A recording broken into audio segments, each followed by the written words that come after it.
I am going to walk you guys through how to create a form in CCB. I just got a submission from Sandy for a online form needing to register women for women's Bible study that we're about to launch. So thought I would do a little recording, show you guys how it works. First things first, you're going to need to be able to log into your CCB account. One of the other things that's going to be needed to be done before you can do any of this is you need permissions. So we're going to click on that More button and then Forms right down here, and it takes me to this page. You probably won't see the same information here, but this is the big button that we're looking for. If you don't have permissions to build forms in CCB, which I believe is handed out by our administrator at the time, right now it's Sandy, then you need her to be able to hand out this privilege so that you can create forms.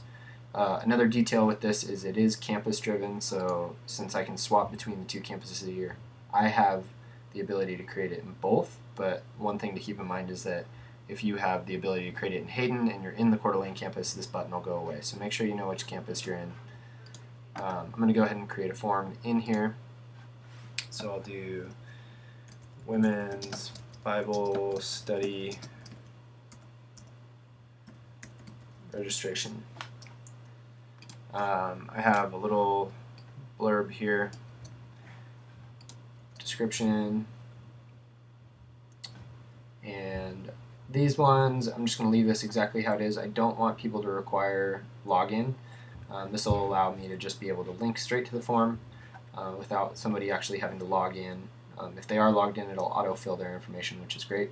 You got start and end dates, so if you want to, let's say I was building this out last week and I want it to publish tomorrow, I could set the date for September 21st, and immediately tomorrow this would be available to link to.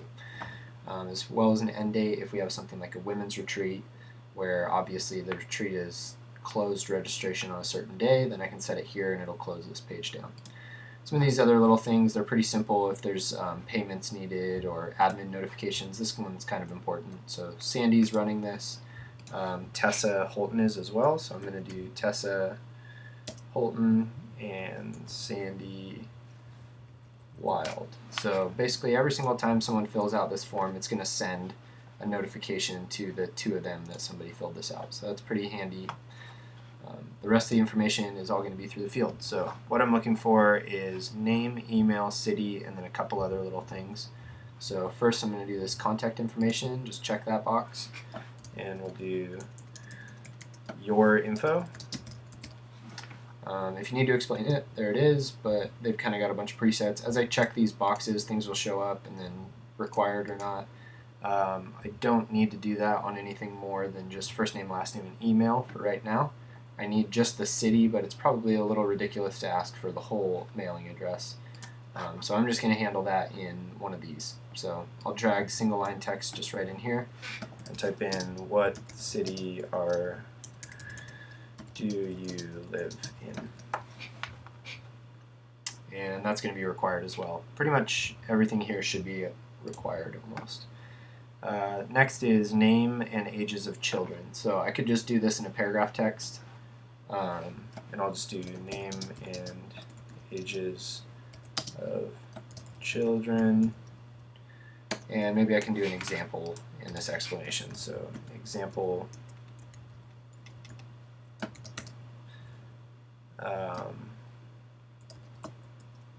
Bobby 6.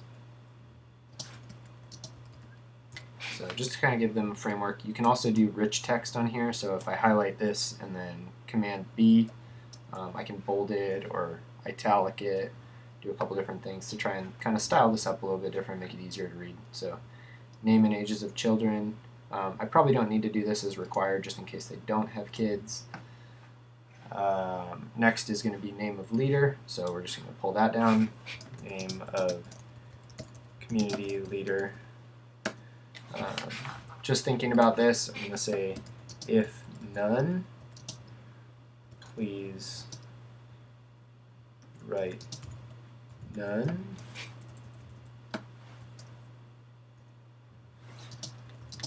In the field below. So maybe someone wants to join that's not a part of a community. We don't want to discourage that, but we just want to know if they are a part of a community or not, how to place them best. The last thing is you'll be contacted by one of the leaders at the end of the month. So if there's maybe a small section or something like that, sometimes I believe, yeah, you can do it in a section break. So I can just erase the untitled part here, and that'll take that part off. But then if I do this explanation, you know what, actually this part could probably be handled in confirmation screen. So I'm going to go back to form settings. I'm pretty much all set up here. That's good to go. In the confirmation page, I'm going to do show confirmation code, which will make sure that they get a confirmation thing. And then this custom message will be this. So it'll be thank you for register. You will be contacted by one of the leaders at the end of the month.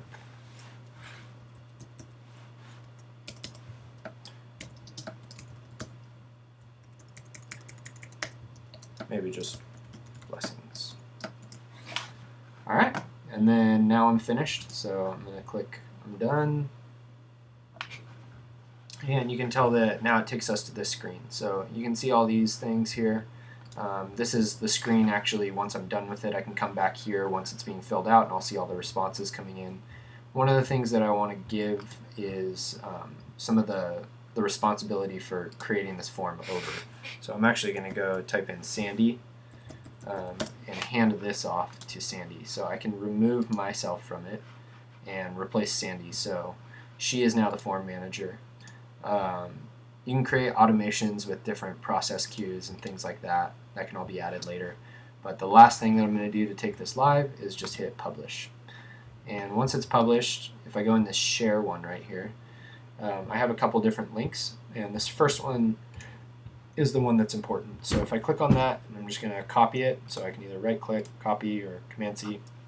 If I go and open up a new tab and paste it right there, all I have to do is just go to this page, and now it's going to spin up that registration. So because I'm already logged into CCB, it's going to add Mike.Schamberg at This Is Our Anthem with my name and last name, and then this information down below. Once I finish that form, it's going to take me through the other side of it.